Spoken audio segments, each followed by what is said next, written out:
I think I may have told you this account before, but it's so good, I want to tell it again. My dad told me a story always when I was younger about one of his seminary professors. Now, this seminary professor was not a normal kind of person. He was uniquely intelligent, and had the scattered brain that oftentimes goes with somebody who is uniquely intelligent. One time he had been gone to a conference, and the conference ended, and he got on the plane and he flew back to Boston, and he sat in the airport waiting for his wife to come get him. And this was the day before cell phones, and he was sitting and waiting, and his wife wasn't coming. And he dug in his pockets for change to give her a call from the payphone. Kids, you'll have to ask your parents what a payphone is. It's not known to you anymore. But he had no change in his pocket, so he thought, well, maybe she's stuck in traffic. So he waited some more. Finally, after 2 hours, he was getting fidgety and worried about his wife. And so he went and found somebody in the airport and asked this person if he could borrow a quarter from him to call his wife. And sure enough, the man gave him a quarter, and he dialed his home number. And to his surprise, his wife answered the phone. And he said, "Honey, I've been at the airport for 2 hours. How is it that you haven't come to get me yet?" And she said, "George, you drove to Atlanta." The man had forgotten his car in Atlanta, gotten on a plane, and flown to Boston. Memory fails us constantly. We can pick on the absent-minded professor, but memory fails us constantly. When's the last time you were introduced to somebody you hadn't met before? And they, at the beginning of the conversation, you politely ask them, "What's your name?" And they tell you their name. And you realize one sentence into that conversation, you have no idea what their name is anymore. You have forgotten entirely. We men are blessed now. We have electronic gadgets that help us with important dates that come along in the year so that we don't forget those. We know to bring flowers or chocolate or something along those lines. We forget important things. And what we see here in this passage as we think of what God is trying to teach us, what doctrine He is setting before us here in His Word tonight, we see God in His mercy teaching us to remember Him, that we would not lose sight of how we entered into the promised land. And that's the central theme of what's being taught in chapter 4 of the book of Joshua. So as we work through this chapter, as we seek to understand how God teaches in His mercy His people to remember Him, and seek to understand how we would learn to fear Him through remembrance of what He has done, I want us to see three things. In the first 14 verses, we see the building of the memorial itself, the setting up of these 12 stones. And then in verses 15 through 20, we see the establishment of the meaning or the power of the memorial. And then finally in verses 21 through 24, we see how Israel is to use this memorial, verses 21 to 24. So we're going to look at the building of the memorial, establishing the memorial, and the using of the memorial. So let's look together first at the building of the memorial. We have to remember when we come here in chapter 4 to the first verse, we're somewhat moving back. In verse 12 of the third chapter, there's this call from God, unexplained, to take one man from each tribe, and their assignment at that point is not made clear. And God doesn't tell us what these men are supposed to do. They're simply set aside for a specific purpose. And here, in the beginning of chapter 4, their purpose is made known. Each of these men is supposed to take a stone from the midst of the Jordan and carry them to the shore. The task of what is to be done with these stones is not yet said to them, but they are supposed to go into the middle of the Jordan and take a stone. You remember the waters have piled up at Adam by Zarephath upstream. The women and the children and the aged and the armed men from Reuben and Asher and the half-tribe of Manasseh, they've all crossed over ahead of the ark as the ark waits in the middle of the Jordan River, signifying the presence of God. And then as that finishes, the Lord speaks to Joshua and commands him, take these 12 men, have them pick up a stone from the middle of the Jordan River and bring it to the shore. They were supposed to take a stone right from the place where the priests were standing.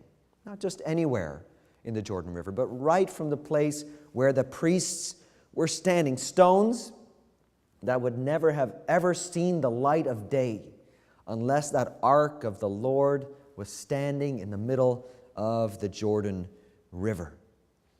And these were to be taken from the riverbed and placed on the shore. Then God, in His wisdom, through Joshua, tells what this memorial was to be for, this pile of rocks that they were to go and build. In verses 4 through 7, it tells us that each of the people of the tribes are to take a stone, that this would be a sign for them, something to help them to remember what God did, to be sure.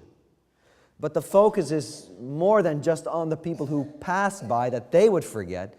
It was built primarily for the next generation, that those who hadn't seen the parting of the Jordan River would have a way to remember what God had done. When the children of the next generation were to walk by this pile of stones, God made it so that these children would turn to their parents and say, what's that for? What is that pile of rocks for? And the people obey Joshua. The stones are collected and they're brought to the shore. But you see also in verse 9, I believe it is, that Joshua also builds a monument in the midst of the Jordan. Now, the Jordan River is a deep river. And so Joshua commands the people to put a pile of rocks on the shore, but he also commands them to put a pile of rocks right in the middle of the riverbank of the Jordan River. And in doing so, he makes a great connection between that which is on the shore and that which is in the middle. There is an immediate connection between, Father, what's that for? And a remembrance that there is a matching monument right in the middle of the Jordan River. It's a hidden testimony of God and His working. It's a testimony that the rocks on the shore can refer to the rocks in the middle of the river. When we work through this narrative, there is a bit of a challenge for us because it seems to be a back and forth. First, it says that all the people passed on before Israel, and then in verses 10 through 13, we see the priests are back in the middle of the Jordan River again. What happened? Well, I think we can assign that to a Hebrew narrative. It's not linear like we are in our thinking. They move forward in a narrative and they'll return to different parts of the narrative that they want to highlight after they've already addressed us. So I want to help us with our linear way of thinking to understand exactly what's taking place here in this narrative. The priests are standing in the middle of the Jordan with the ark on their shoulders while the people are passing by, including all the soldiers from Reuben and Gad and the half-tribe of Manasseh. I said Asher before, that's not correct. And the Lord commands the rest of the people to cross over the Jordan River, and they carry out this command. They obey the Lord while the priests wait in the middle of the river. And then, in a sense, to give a final assurance to the people of God, the Lord has the priests pass by in front of the people of Israel with the ark on their shoulders. And in all of this, God is establishing for the people of Israel His presence with them. You remember, we always have to go back to chapter 1 of this book. Why is Israel to be strong and courageous in the conquest of the Promised Land? It's because of the presence of God. And God sets it before them very clearly right here at the beginning of their conquest through His presence in the ark, using the ark to be that obstacle to the water that the people can pass by on dry ground. Joshua's leadership then in the final analysis is established by the Lord in the eyes of the people. God had promised that this would take place. And In verse 7 of chapter 3, the Lord says to Joshua, "Today I will begin to exalt you in the sight of all Israel, that they may know that as I was with Moses, so I will be with you." And here in verse 14, we see that being carried out to its fulfillment. They stood in awe of Joshua just as they had stood in awe of Moses all the days of his life. And so God, in building the memorial, is setting the people's minds back to himself, not remembering something, a supernatural event apart from the presence of God, but seeing the presence of God very much present in the remembering of it. And you also see that in the establishment of the meaning of the memorial in verses 15 through 20. You see there the Lord commanding through Joshua that the priests walk out of the river Jordan. And so Joshua does that. He tells the priests to leave the river Jordan, and exactly the opposite things happen as what happened when they entered the Jordan. When the priests entered the Jordan, you remember as soon as the sole of their feet touched the water, it began to pile up in a heap back at Adam, and you could see the Jordan River parting right before them. And here the priests, being the last one in the riverbanks, they now leave the riverbed, and as soon as their souls leave the riverbed, the water is back to flowing. This raging river at peak season, possibly even a mile across in width with a steep slope. This returned. Now, when you read this in the Bible, as the priests bearing the ark of the Lord came up out of the midst of the plain, the soles of the priest's feet were lifted up on dry ground. The waters of the Jordan returned to their place and overflowed all its banks as before. We've read this account many times, and sometimes the danger is that we become unmoved by what's written there. But this would have been a powerful moment in the lives of the people of Israel. I don't know how many of you have ever had the chance to be by a large waterfall. When we were living in Canada, we would have a chance from time to time to go to Niagara Falls. Niagara Falls is a huge waterfall, and you can hear its roar for miles. Sometimes you wonder what the first people thought when they stumbled across that waterfall, to hear for miles this roar of water. And when you think of the water of the River Jordan at its flood stage returning over, the roar of that water must have been tremendous. It might have even shaken the ground, those gallons of water rushing down this riverbed. We read it in our Bibles as if it's no big deal. So the river returned and overflowed its banks as before. I don't know how many of you have ever tried to walk across a river, even a slowly flowing river. We had, one time I did it with Sawyer. As part of a homeschool trip, we tried to cross the Savannah River. And it was in the drought years. Maybe we're still in the drought years, I don't know. But the river was much slower than it seems to be now. And the pull of that water on you, even as you are walking across a regularly flowing river, is fantastic. It's very surprising to have millions and billions of gallons of water restore themselves to a river. A tremendous show of power, a tremendous show of natural force. And what was holding it back? What was holding it back?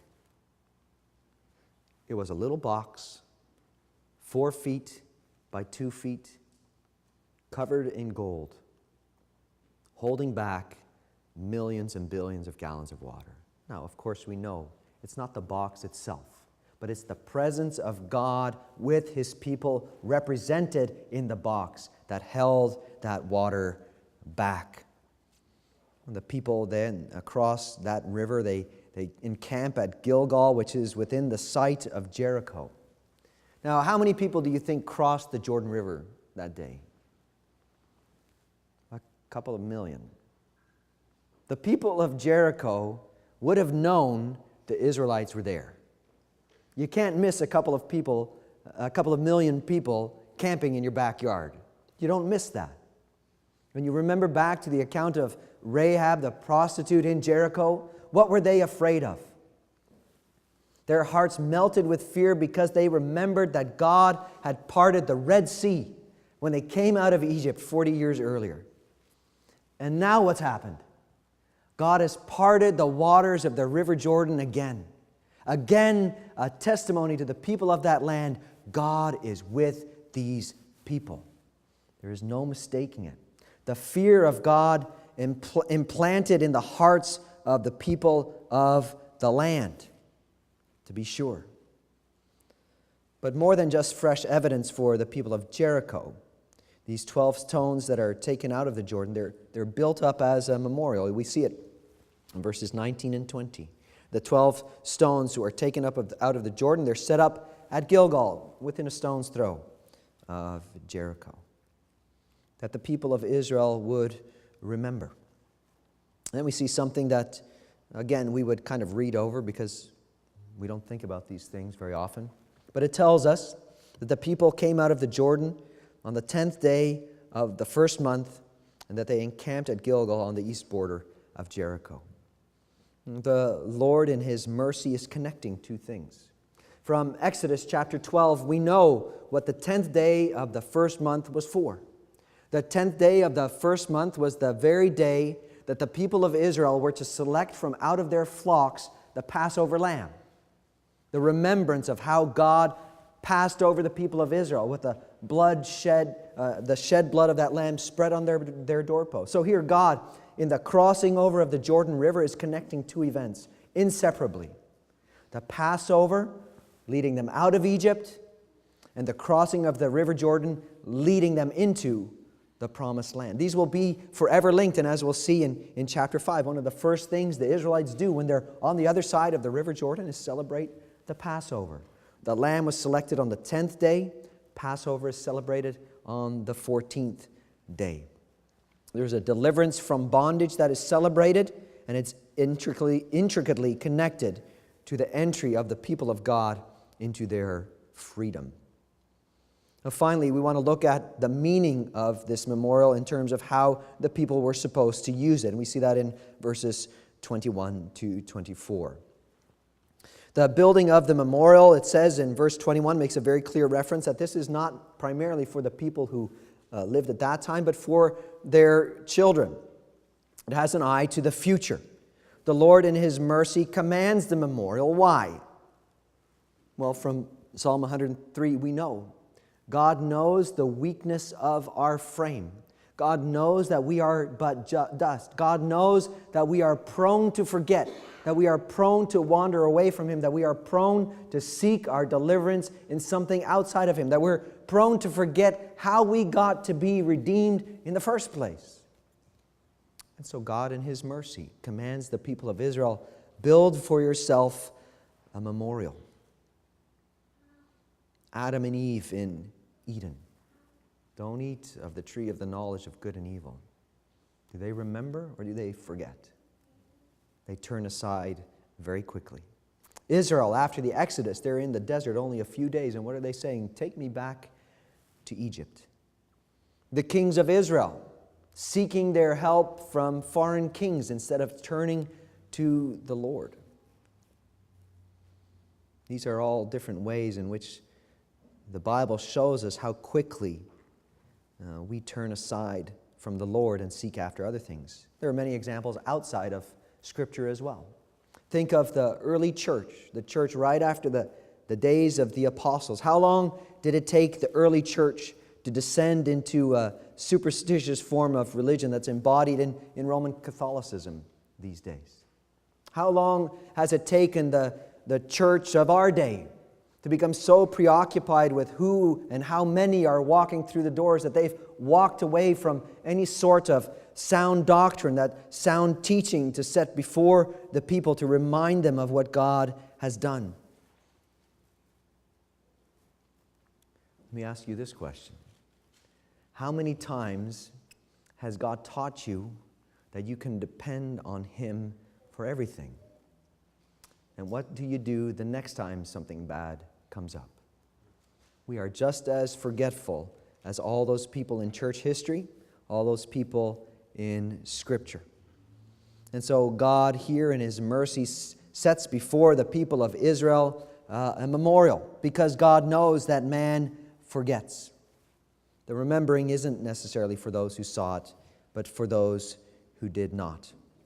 It says here in our passage that the memorial that God sets up is geared specifically for the purpose of helping with parenting. The purpose of these stones is a teaching aid. That's the task of parents uniquely. The task given to parents uniquely to train up the children that God has given to them. And so God gives a memorial to elicit these questions from their children. Their children are to see these stones and say, what do these stones mean? Deuteronomy chapter 6, verse 7 is a very well-known passage where it speaks of the responsibility of the parents to set before the children all the law of God while they're walking and along the way, while they're sitting down, just in the normal day-to-day life, to set before their children the things of God. In Ephesians chapter 6, verse 4, it speaks to us of bringing our children up in the fear and the admonition of the Lord. The Lord doesn't leave us on our own to sort out how that's done. He gives us memorials. He gives the people of Israel a memorial so that the children would not forget the work of the Lord. God is not telling the people of Israel by this memorial, remind your children who they are, what kind of people they are. Help them to become connected to their culture. Parenting portrayed in Scripture is always an exercise in teaching your children to remember the Lord, to remember His might, to remember His salvation. And the message to teach the children here also in this memorial is to point the children to the works of the Lord. Verse 22, let your children know that Israel passed over this Jordan. How? Because of the work of the Lord Almighty in the same way as He worked to divide the Red Sea. Remember the Lord, remember His might, remember His salvation. This is the gospel-centeredness of parenting. Parenting is never to pass on cultural values, but it is always an exercise in seeking to be used by the Lord for the working of salvation in the lives of your children. Many of us have the privilege. It's a great privilege. I don't know how many of us think of it that way. But many of us have had the great privilege of being raised from childhood to know the Lord. We have been raised, many of us, from birth to know Christ, and we cannot remember a time even when our faith was not active. And parents, in that sense, are used to set the glory of God's salvation before us. The people of Israel are given that same charge in a physical sense, helping them to remember how they were brought into the promised land. The water was parted. God made a path for us through the raging river on dry land so that we would enter into this promised land. The purpose of the memorial is spelled out for us very clearly. It's twofold in verse 24, so that all the peoples of the earth may know that the hand of the Lord is mighty, and that you may fear the Lord your God forever. God isn't concerned that the people of Israel would have good little puppet children to take to the tabernacle so that they can look good while they're worshiping the Lord at tabernacle. He is concerned with the children of His people knowing who God is and what He has done so that they might fear Him, so that they might stand in awe of Him, so that they would worship Him forever. So Joshua chapter 4 in this memorial, what do we do with it? Well, I think there are several things that we know. First of all, we see that there are different people among the people of God with different functions, but the same purpose. And what do I mean? Well, the priests had a very specific task. Their task was to stand in the middle of the Jordan River until everybody had passed by. The 12 men from the tribes, they had a specific purpose. Their task was to go back into the Jordan River, to grab 12 stones, and to bring them to the shore. The people of Israel had another task still. They were to cross over the River Jordan quickly and to teach their children from this memorial about the glory of God. The glory of God is what is central to all of them, isn't it? The priests in the river. God is with you. Glorify Him. The men who get the stones. God is with you. Remember. The parents. Look at these stones. What do they mean? They mean that God brought us to the river on dry ground. Each and every single one person in Israel, though having different functions, has the same purpose: to set the Lord of heaven and earth before the people. So for you and me, that poses a question. What is your calling among the people of God? I'm not the only one who has a calling among the people of God here in the church. All of us have a calling from the Lord here in the church of Christ. For some of us, it is preaching and teaching and leading. Maybe for some of you, it's serving. Maybe for some of you, it's praying. Maybe for some of you, it's coming on Saturday and knocking on doors of the people's houses that you don't even know who's in there. Maybe it's raising the next generation in the church. Maybe that's what your calling is in the church. Maybe it's in giving. All of these different functions are not in conflict, but they have the same purpose: to remind us of the great salvation that God has accomplished for His people, to glorify God, to remind us of who it is that we follow now. So though there are many different people with different functions among God's people, we all serve the same purpose. Second of all, I think as parents we learn the recognition of the glorious task of pointing your children to God. Whenever you start doing things like knocking on people's doors, there is a great danger in it. The danger is that the people begin to think that the most spiritual aspect of Christian living is to go knock on the door of somebody that you don't know.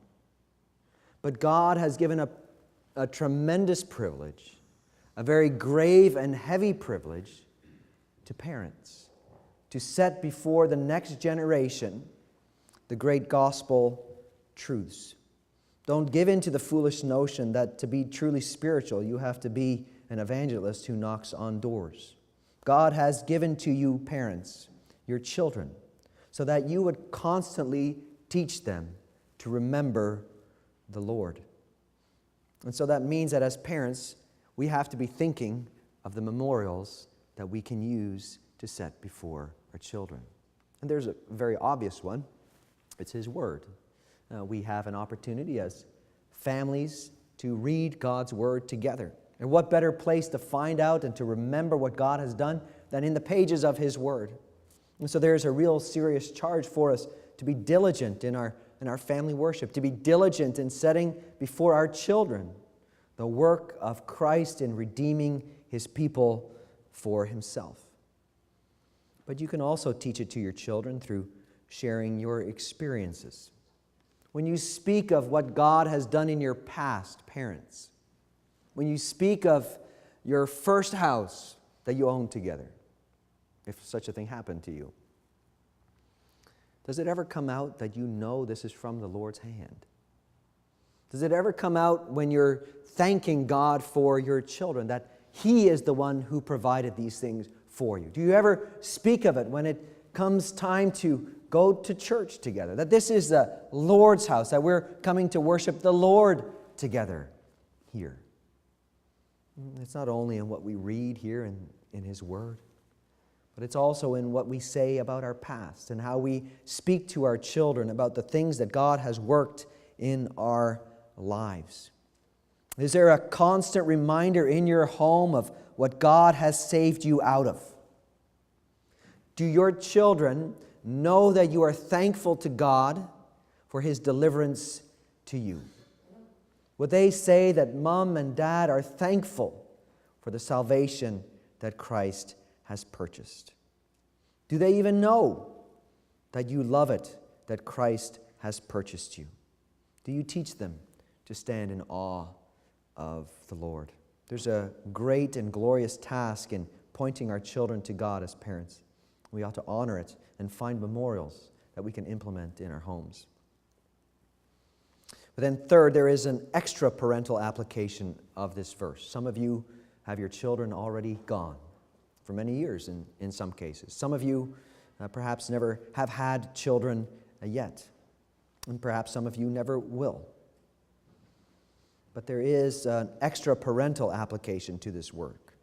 And the generational responsibilities of passing on the faith are not only parental, but they are within the church from generation to generation. It's one of the ways that God uses all the different people in His church to impress on those around them the wonderful truth of the gospel of salvation. Look around yourself here. Everybody. Look at how many children are here in the pews. You see them all? They're your spiritual children. You can be used by God to be an example to these little ones, to help them to remember your God is great. He brought you from the kingdom of darkness into the kingdom of His Son. You can be used for that purpose. It doesn't matter if you have children in your house or not. You have your spiritual children here at the church. So take the time, people of all ages, to speak to each other of the love of Christ poured out in your heart. Show them how you have been led through the river Jordan from your slavery to sin and into the promised land that's flowing with milk and honey. Tell the coming generations that the Lord is good. The memorial isn't only local to little houses. It's in the house of God also. Each week we have the chance of standing together and declaring to each other the glorious grace that God has bestowed on us. So here in Joshua chapter 4, God in His mercy has given to Israel a memorial, something to help them focus their minds on things that they would be prone to forget. Focus their minds on the work of God in giving to them the promised land. And when you truly remember what God has done in your life, it leads to a fear, a healthy fear, a filial fear, the fear and awe that a child would have for his father. It is a work that's done in our hearts, but then we have been given this awesome responsibility to impress it in the hearts of our own children and of the children that we see around us. May God give us the strength to remember together the might of the work of salvation that brings a dead soul from the kingdom of darkness and into the kingdom of His Son. Let's pray together.